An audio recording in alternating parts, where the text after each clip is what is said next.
Hello guys, this is Bennett HPE. That's right, we changed it up, but don't worry, it's gonna go all well. And wait, who's we? It's just me making these videos.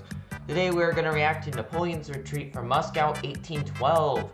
This is pretty exciting, and honestly, I want to react more to Epic History TV. So far I've gotten so, huge amount of views. This has given me so much content. You know, I'm going for this gold mine. Let's get into it. He slides in Moscow. Napoleon, the 8th of September of 1812. Some quick context here. 1812, he's kind of getting ready for his invasion. He's getting ready for everything. And I think it's more around 1813 or 1814 when he actually invades. Oh, no, he retreated in 1812. Oh, well, he came back I think after 1813, so somewhere around that, he returns and it all ends in 1815. So yeah, it's a little bit confusing, I know, but essentially he kind of starts his invasion 3 years before he goes to St. Helena and stays there. Russia, 1812. Napoleon invades his former ally with the larger... They used to be allies, but guess what? Russia didn't like how they were mistreated by Napoleon. Napoleon was kind of just trying to do everything he can to stay in power, and it kind of led to Russia getting upset and trading with Britain because, well, they didn't trade with anyone and isolated. Now, that would hurt only them, right? Napoleon would kind of be able to dodge that. Meanwhile, Russia couldn't really survive that. They depended on other things and they got upset. So they decided to trade with Britain and it kind of started the conflict. What else happens is Napoleon gets ready. He's kind of just going all in for this entire invasion. So he can not only capture Moscow, which is the big city, the great, I don't know, it's not the capital, but it is a very major city in Russia. So essentially, it kind of creates this symbolic conquering, which he did. He does conquer Moscow, but, well, you'll have to see. You'll have to see. Largest army Europe has ever seen. Over 800,000, I believe. But for the French Emperor, the decisive blow remains frustratingly beyond reach. Russia's resilience is unlike anything he's ever encountered. And as winter closes in, his army begins the most infamous retreat in history. Bro, it's just crazy how the Russians literally just won't give up. It's like with the whole Hitler invasion, even if Hitler did take Moscow, and not only Moscow, but take Stalingrad, they still wouldn't quit. Russians don't quit. They're never backing off. If you conquer Moscow and St. Petersburg, screw it, even deep into the city, right? You take every big city, Volgograd, right? Smolensk, Minsk, right? Take all that stuff. They're not giving up. They're gonna keep on fighting to the death until even when half their country's conquered. I remember I was playing Hearts of Iron 4, and it does well in simulating games.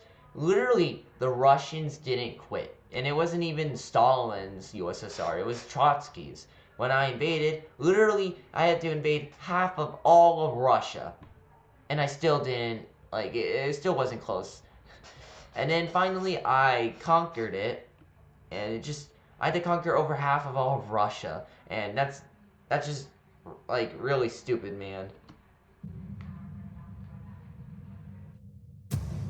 The 15th of September, 1812. 83 days after invading Russia, a week after his costly victory at Borodino, Napoleon entered Moscow. He expected to be greeted by dignitaries, formally offering the city's surrender. Instead, he discovered that 90% of Moscow's inhabitants had fled. A fire had started the previous night and was blamed on drunken soldiers. But over the next 48 hours, fires continued to break out across Moscow. I'm convinced that was on purpose, man. Like, this is just too smart for some drunk soldiers. Until most of the city was ablaze. Count Fyodor Rostopchin, the city's governor, had ordered that Moscow be destroyed rather than allowed to fall into enemy hands. And now fires were being started deliberately by Russian criminals, freed from jail and acting on police orders. French soldiers rounded up and shot any they could catch. Hey, at least there aren't any Russian prisoners anymore. But the inferno was impossible to contain. Yeah, it was doomed from the start. In 4 days, 2/3 of Moscow was destroyed. Ay, ay, ay.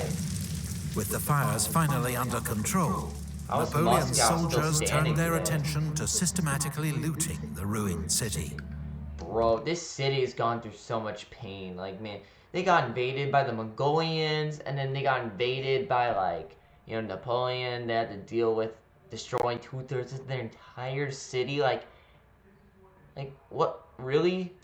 That's crazy, man. While from his new quarters in the Kremlin, Napoleon sent a letter to Emperor Alexander in St. Petersburg, inviting him to make peace and end the war. He received no reply. Napoleon waited, confident that Alexander would eventually negotiate. But as the days passed, he grew increasingly uneasy. Cossack raids were disrupting his vital communications with Paris, as well as the arrival of supplies. Look how deep that is. Okay, so from point A to point B, that's like the same distance of Leipzig all the way to Königsberg. Like, how? How are you able to do that? There's, like, man, ew. That's just fat. Like, While the steady that's attrition an of insane French distance. forces That's like almost. Isn't that 1,000 miles deep? It's like 1,000 miles deep, man. and Russian reinforcements meant Napoleon was outnumbered for the first time in the campaign. Rumors also reached him that his reluctant allies, Prussia and Austria, were in secret talks with his enemies. Napoleon had proposed that the army winter in Moscow, but that now looked too dangerous. Reluctantly, he accepted that the army would have to move back to Smolensk to find safe winter quarters. Napoleon knew how severe Russian winters could be, but continued to put off his departure, reassured by fine October weather, and hoping that at the last minute there might be a message from Alexander offering peace. It never came. On the 13th of October, the first light snow fell. Uh-oh. 5 days later, Kutuzov launched a surprise attack on Murat's advance guard at Vinkova and defeated it. Napoleon, stung into action, gave the order for the army to leave Moscow the next day.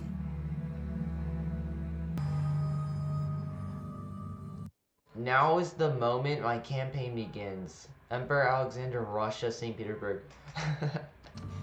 Yeah, kind of true. 100,000 men of the Grande Armée left Moscow in a column 10 miles long, with an estimated 40,000 carriages and carts. There were women and children too, army wives and the vivandières, the women who cooked for the soldiers, as well as some civilians. Every wagon and pack was stuffed with as much food and loot as possible. As he set off, Sergeant Bourgogne of the Imperial Guard made an inventory of his pack. It contained several pounds of sugar, some rice, some biscuit, half a bottle of liqueur, What does a this have to woman's do with Napoleon? Chinese silk dress embroidered in gold and silver, several gold and silver ornaments, amongst them a piece of the cross of Ivan the Great. Besides these, I had my uniform, a woman's large riding cloak, 2 silver pictures in relief, 12 inches long and 8 high, all in the finest workmanship. Also several lockets and a Russian prince's spittoon set with precious stones. I wore over my shirt a yellow silk waistcoat, which I had made myself out of a woman's skirt. Over that, a large cape lined with ermine and a large pouch, hung at my side by a silver cord. This was full of various things, amongst them a crucifix in gold and silver and a little Chinese porcelain vase. Then there were my firearms, powder flask, and 60 cartridges in the box. This heavily encumbered army did not yet realize it was in a race against time. The Russians were beginning to move against the flanks of Napoleon's 550-mile-deep salient. That very day, Wittgenstein's army was driving back Marshal Saint-Cyr's outnumbered force at Polotsk and drawing Victor's 9th Corps west to support them. In the south, Admiral Chichagov's advance had Schwarzenberg's Austrian Corps falling back to cover Warsaw. The corridor was closing. And then there was the weather. Though Napoleon was confident his army could reach winter quarters in Smolensk in 20 days, well before the more extreme temperatures were due to hit. What? What? So you start out with 11 degrees Celsius. Like, that's already super cold. Then 6 degrees, then -1, then -5. 52, then 42, then 30 and 22 degrees Fahrenheit. You're dead. Like, I remember I was in this type of degree temperature. I was in -5 degrees. And remember, that's not even counting like the storms, right? Like, when a winter storm happens and the wind's blowing, it's even colder. I had no storms and I had to deal with this type of temperature. If my hand was out there for like 10 minutes, it would like freeze. It would like get frostbite. Like, that's already bad enough, you know? -5 was awful. Oh. Oh. Feels so bad. Napoleon planned to withdraw via Kaluga, through unspoilt country where the army could forage for supplies. But Kutuzov sent General Dokhturov's 6th Corps to block the road at Maloyaroslavets. In fierce fighting, Italian troops of Eugene's 4th Corps drove the Russians out of the town. It was a hard-won victory, reminiscent of the fighting at Borodino. Kutuzov now stood between Napoleon and Kaluga. Napoleon now took the unusual step of conferring with his marshals. And after discussing various options, he decided that rather than seek another major battle, they would retreat the way they'd come, along the Smolensk road. Napoleon had hoped to avoid this route, as it meant marching back through country already stripped bare of supplies. The day after the fighting at Maloyaroslavets, Napoleon was nearly captured by a group of Cossacks, and saved only by General Rapp's charge at the... This is why when you invade Russia, you have to be slow, and always make your big invasions on, like, spring.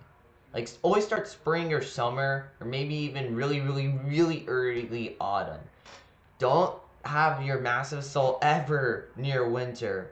Like, that just fails, man. Don't even try that on autumn, actually. Like, 3 months, you know, usually this takes 4, 5, maybe even 6 months of, you know, of fighting.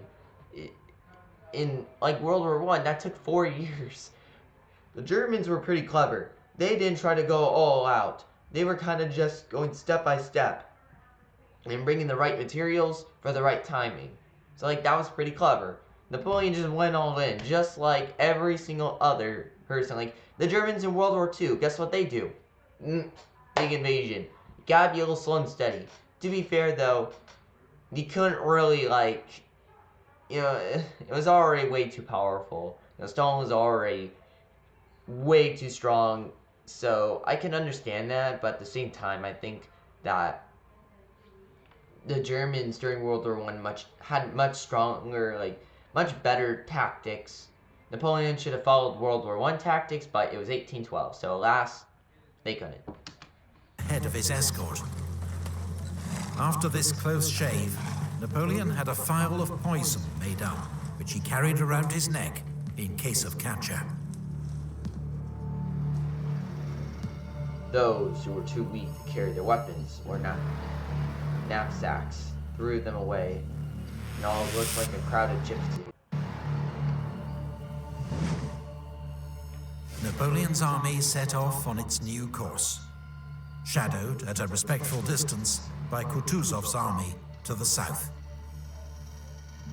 They passed the old battlefield of Borodino, a grisly, unnerving sight where crows pecked at half-buried corpses. Relentless marching quickly began to tire out men and horses. A few days later, the temperature fell below freezing. Bro. The army's overworked, starving horses died en masse.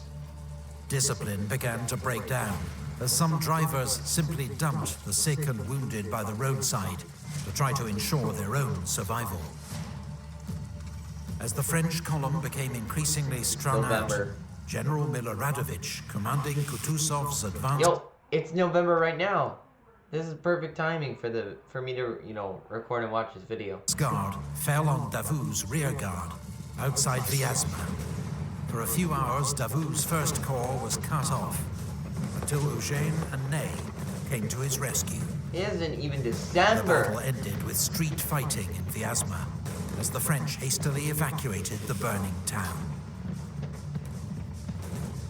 For the soldiers of the Grande Armée, so unaccustomed to retreats and routes, Vyazma was an alarming, demoralizing blow. The road was strewed with the dead. Our suffering exceeded imagination. The general rapped Napoleon. Oh. On the 4th of November, it began to snow heavily. Volga River. The next night, yeah, look how far he went out. That's a massive distance, and he's not even close to home. Not even close. He's not even halfway to, Minsk. Temperatures plummeted to minus 20 degrees centigrade. Few men or women had proper winter clothing or access to shelter. Negative 20 on November! I couldn't imagine dealing with negative 20 degrees. Many froze to death overnight. I couldn't imagine that. The next morning, wagons and guns were abandoned. Many soldiers sought to save themselves, ignoring officers, stealing horses and food, I didn't realize leaving the that column to scour the countryside for supplies. Many of these foragers were found by the Cossacks. Some cut down or lanced, others robbed of every possession and left to freeze. In a few cases, they were handed over to peasants, eager for retribution against the foreign invaders who had plundered all they owned. As the army struggled on towards Smolensk through blizzards, Napoleon ordered Eugène's 4th Corps to strike out for Vitebsk, where there were large French supply depots. But Vitebsk had already fallen to the Russians. 4th Corps was too weak to fight its way through and rejoined the army, minus its artillery and most of its baggage. A colonel who saw 4th Corps at this stage described men without shoes, almost without clothes. What are they eating? Exhausted. Oh, it's like a rabbit. What is that? They're eating possums because they're that hungry. Oh, it looks more like a rat though. And famished, sitting on their packs, sleeping on their knees, and only roused. They're eating horse remains, dead horse remains. That's just themselves out of this stupor to grill slices of horse meat or melt bits of ice. Yeesh. I only knew people doing that in World War II or, from anywhere below 1700. But I didn't realize that they did that in the 19th century during the Napoleonic era. I didn't realize it was that bad. Probably figured that they would eat dead horse remains, or just alive horses before they killed it remains. But I kind of just never, I don't know. I should have thought of that happening. Just 3 weeks after leaving Moscow, a third of the army was dead or captured. About half the rest formed a growing army of stragglers, men without units, prepared to fight only to survive. Napoleon reached Smolensk on the 9th of November. The first troops into town ransacked the supply depots, leaving nothing for those who followed, including Ney's rearguard, which arrived 6 days later. Napoleon had hoped to make Smolensk his winter base, but the state of the army and lack of supplies meant the retreat had to continue. But the 5 days he spent there gave Kutuzov time to circle ahead and prepare an ambush. When the French retreat resumed, he struck 30 miles west of Smolensk at Krasny. In 3 days of desperate fighting through knee-deep snow, Napoleon used his Imperial Guard to hold open the road, as Eugène and Davout's corps fought their way through the ambush with heavy losses. 2 regiments of the Young Guard were ordered to make a sacrificial counterattack to keep the Russians at bay, and were virtually annihilated. Man, that's insane. Kutuzov held back many of his troops and was blamed for not trying to Poor young souls. destroy Napoleon's army when he had the chance. It's possible he was concerned at the number of raw conscripts in his own army, also suffering terribly in the freezing conditions. Energy. All the Cossacks and the Russians in the world should not prevent me from rejoining the army. Marshal Ney.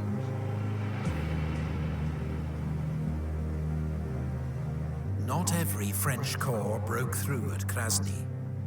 Marshal Ney and his 6,000-strong rearguard arrived on the 18th of November to find the road blocked by 60,000 Russian troops. Bro, that's... No sign of the promised support from Davout's First Corps. Like, I knew it was bad, but, like, I didn't really go into that as much. That's pretty cool. That is pretty cool to learn in a much, much deeper way. This is probably the most detailed stuff you'll ever get. This is why I love Epic History TV. So much is just deep in there. You get the exact numbers, the dates. It's just high quality and really, really well detailed. I'm not going to remember half of this information within a week, but, like, it's still cool to just watch. And I'll try memorizing as much as possible. No problem. Ney's men hurled themselves against the Russian lines with desperate courage, but were mown down. Rejecting several invitations to surrender, Ney led the survivors in a daring night crossing of the Dnieper River. Then across 45 miles of open country under constant attack from Platov's Cossacks to reach Orsha. By the time Ney rejoined the army, his rearguard was down to just 800 fighting men, leading a column of several thousand stragglers. The army regarded his escape as a miracle, and when Napoleon heard of it, he immediately dubbed Marshal Ney the bravest of the brave. Bro, this is beginning to be very serious. Napoleon to General Caulaincourt, 23rd November, near Orsha. Napoleon had escaped one trap, but now 3 Russian armies were closing in from different directions and outnumbered him nearly 3-1. From the east, Kutuzov's main army with 65,000 men. From the north, Wittgenstein with 30,000, steadily driving back Marshal Victor's 9th Corps. And from the south, Admiral Chichagov's army of Moldavia with 34,000, having detached General Ostensaken with 30,000 to prevent Schwarzenberg's Austrians and Renier's Saxon Corps marching to Napoleon's aid. Bro, they're done. They're not even gonna try. Like, they know if they don't even do anything, bam, Napoleon's done. Remember, they don't know Napoleon will survive or not, so, like, they're not even gonna try. Napoleon was heading for Minsk, a major French supply base with vast stores of the food, clothing, shoes, and ammunition that his army so desperately needed. But on the 25th... But look at that journey still. Like, I couldn't get to that distance. I would die within, like, getting to here. Like, that's insane distance. That's, you know, that's like another 3 weeks of just walking, or, you know, horses, which all the horses are dying, so it's making it even slower. And then, look, Borsov. Then you have to deal with more Russians. No, there's no way you're gonna make it to Minsk. 1st of November, disastrous news arrived. Minsk had fallen to Chichagov. He'd then marched on Borisov, driven out the Polish garrison, and captured its bridge over the Berezina River. By rights, the Berezina ought to have frozen solid by now, so Napoleon could have crossed anywhere. But a sudden thaw had turned the river into a torrent of ice and freezing water.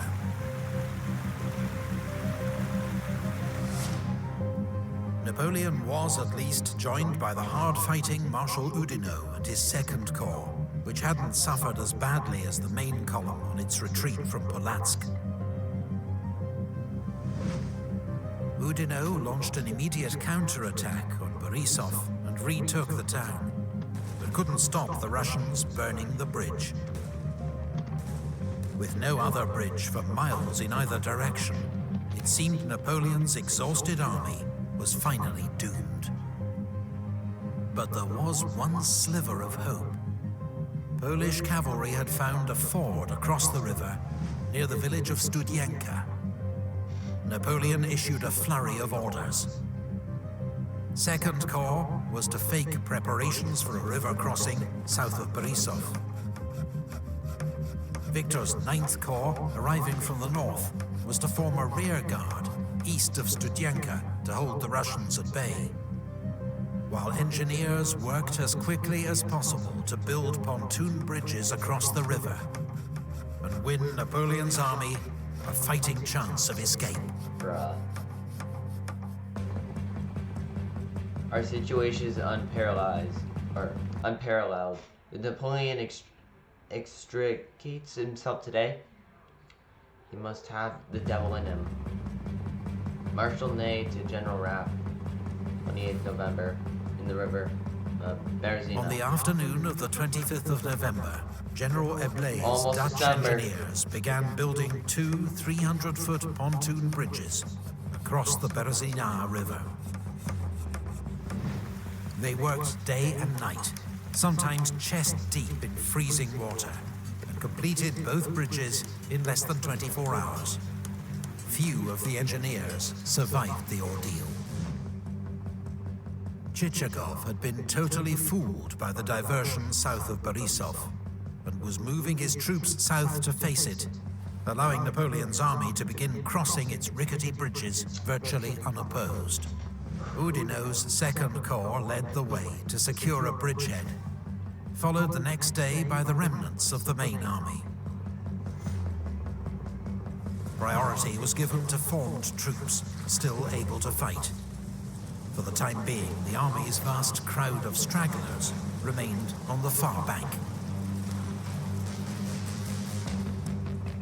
By the time Chichagov realized his mistake and began moving north, Napoleon had troops in place to defend the crossing. On the east bank, General Partonneux's 12th Division, 4,000 relatively fresh troops from Victor's 9th Corps, formed the rear guard.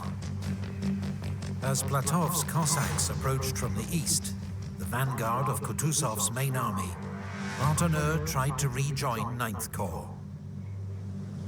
But caught in a swirling blizzard, with visibility down to blizzards, the biggest killer probably. 50 meters, he marched straight into Wittgenstein's army.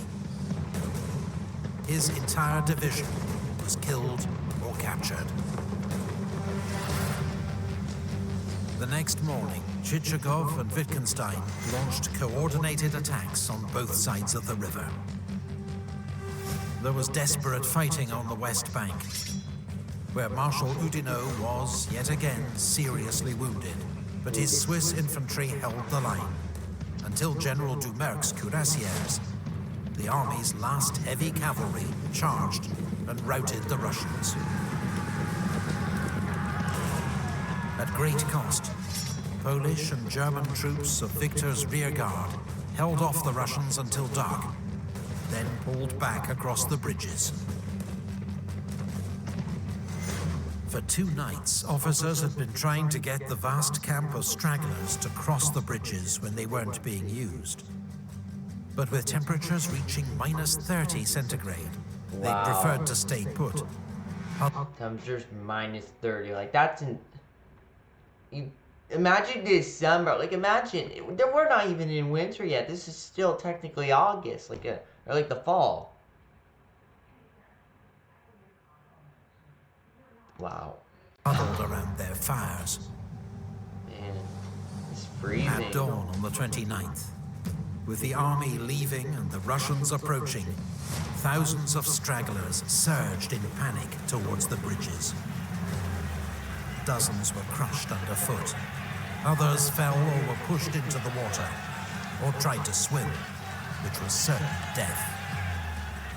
When French engineers burned the bridges at 9 a.m., thousands were cut off and left to the mercy of the advancing Cossacks.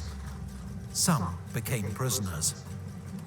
Others were simply put out of their misery. What appalling misery. What a multitude have perished in this retreat. Captain Franz Rauder, lifeguards of the Grand Duke of Hesse. Since the retreat began 43 days earlier, the Grande Armée had marched nearly 500 miles, under constant attack, starved, exhausted, and for the last 23 days, it's over. In lethal sub-zero temperatures, and like, without proper clothing or shelter. All that distance, you can't even see Moscow, like, it's all the way over there. All that distance, and by the time he's out there, guess what? By the time he gets to Duchy Warsaw, he still has to, like, it probably has even more of a loss, because remember, this is now December, right? We're basically now in December. It's still extremely cold. I mean, it's not Moscow cold, but still, it's incredibly bad. I'm pretty sure less than 100,000 returned in this war. Like, we gotta see the numbers. I hope he mentions the numbers. In that time, the fighting strength of the Grande Armée had been reduced from around 124,000 men to 20,000, with as many stragglers still following the army. December. As the retreat continued to Vilna, the weather turned even worse. Yeah. The temperatures falling to -37 degrees centigrade. -37. The Russian armies, at least now, held back, leaving the winter, Cossacks, and Russian peasants to finish off the invaders. On the 5th of December, Napoleon left the army, traveling incognito across Europe at breakneck speed, and reaching Paris in just 13 days.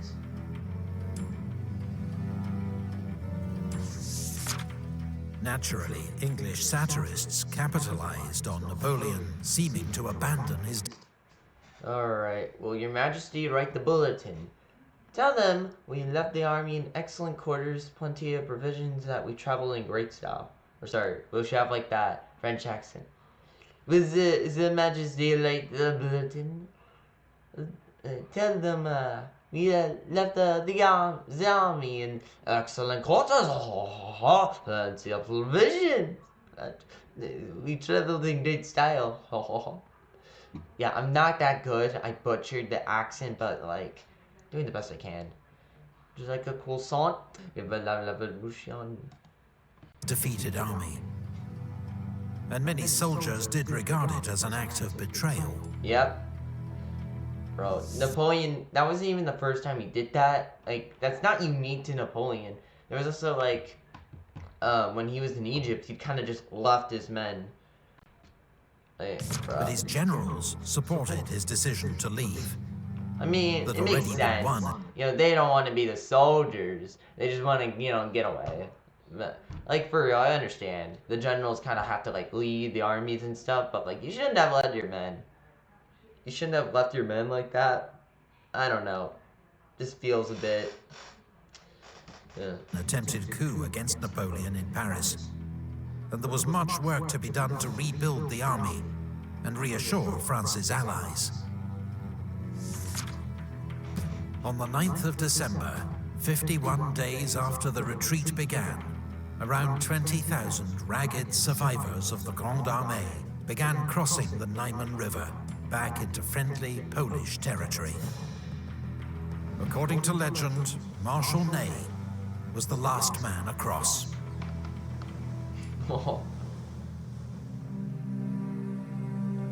Second and third corps are no more than a memory. The latter numbers only 60 men. Marshal Ney to Marshal Berthier, Napoleon's chief of staff. Napoleon's invasion of Russia had proved to be one of the greatest military disasters in history. He had made fatal miscalculations about geography, logistics, and above all, because he's turning into an old-ass man. That's kind of the reason. Nothing too much. Just because he's an old-ass man now. He's old. He's getting older, dementia's starting to kick in. Maybe not that old, but, like, he's starting to age and he's starting to be less of how he used to be. Russia's political and strategic response to He's his also invasion. getting kind of fat, not gonna lie. So sad, man. To be the dominator These of blunders Europe. cost his empire around 500,000 men, as well as 250,000 horses and 1,000 cannon. Put another Less way, than 100,000. So he had more than 500,000 men went to this war. Less than 100,000 returned. Like, so much death, man. That's so for every bloody. 12 men who marched into Russia with the Grande Armée, one was killed in action or died of wounds. 2 were taken prisoner, one of whom died in captivity. 7 died from disease or the effects of climate. Just 2 returned alive. Wow. Crazy, man. Contrary to myth, many more soldiers had died in the summer advance from heat, typhus, and dysentery than were lost in the winter retreat. That is pretty true. More of them kind of died in the summer, but that doesn't mean it was still so bloody and horrible in the winter. Russian military casualties were estimated at 150,000, and a huge but unknown number of civilian deaths. They don't The even Russian know. campaign was a catastrophe for Napoleon. Not just in lost troops and resources, but in damage to prestige and reputation. That winter, Yeah, because now it's like, oh, Great Britain, they think they can be able to have another shot. Austria and Prussia, they're like immediately ready to just betray him. Then Kingdom of Naples, Spain, they're just both also ready for war. Like, they're all kind of ready at this point to just take him out.